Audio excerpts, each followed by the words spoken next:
El 9 de novembre de 2014, avui fa 4 anys, va començar el procés d'apoderament ciutadà per poder construir un estat independent a Catalunya. I ho vam fer de la manera en què ho hem continuat i ho volem continuar fent, a través de les urnes, a través de la mobilització ciutadana, a través del respecte al dret a decidir dels catalans i les catalanes.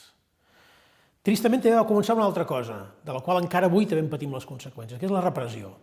El president Mas, la vicepresidenta Ortega, els consellers Homs i Rigau van ser immediatament perseguits, ho són encara, per aquell seu compromís amb voler donar la veu als ciutadans de Catalunya. El govern que va venir després també ens passa el mateix.